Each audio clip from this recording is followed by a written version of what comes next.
Paris Europlace est l'organisation chargée de promouvoir et de développer la place financière de Paris.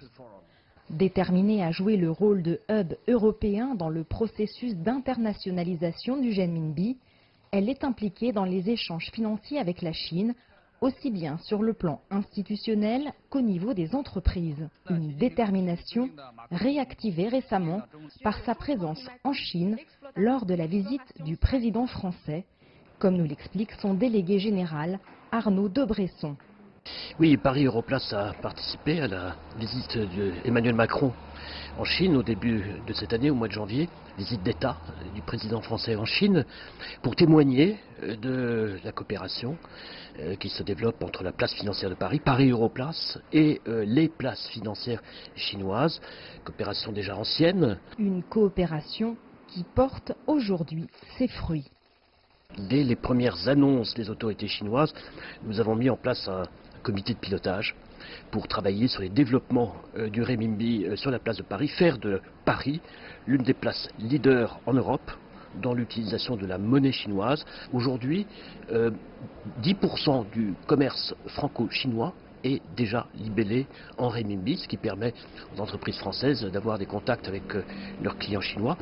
Sur ce marché, la place de Paris est aujourd'hui leader en Europe dans l'utilisation du renminbi. L'un des faits marquants de l'internationalisation du renminbi, l'introduction dans le panier de devises des droits de tirage spéciaux du FMI fin 2016, témoigne de la poussée de la monnaie chinoise dans la sphère financière mondiale, avec l'appui de la France. La France a soutenu naturellement la candidature chinoise et la candidature de la monnaie chinoise à entrer dans le panier international.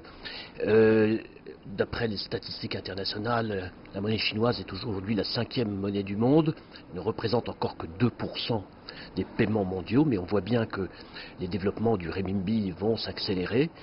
Nous sommes au début de la croissance et de la monnaie chinoise et des marchés financiers chinois, et la France entend bien accompagner cette évolution et y participer. Enfin, c'est aussi dans le domaine de la finance environnementale que France et Chine travaillent main dans la main, avec une réussite notable, l'émission de 3 Green Bonds par la Bank of China à Paris pour un montant de 1,5 milliard de renminbi à l'occasion du 2e anniversaire de la COP21. La France et la Chine partagent aujourd'hui cette position dominante sur le marché de la finance environnementale. La place de Paris en a fait l'un de ses axes stratégiques pour le futur. L'émission de Bank of China marque la reconnaissance de cette situation. Les investisseurs sont là et Bank of China a pu placer cette émission dans des très bonnes conditions, et ces émissions vont servir à financer des projets industriels, environnementaux en France et en Chine. La Chine occupe une place de plus en plus prégnante dans la finance internationale. Elle peut compter dans ce domaine sur la France comme un partenaire de choix qui partage avec elle une vision stratégique commune. Jade Charles, CGTN, Paris.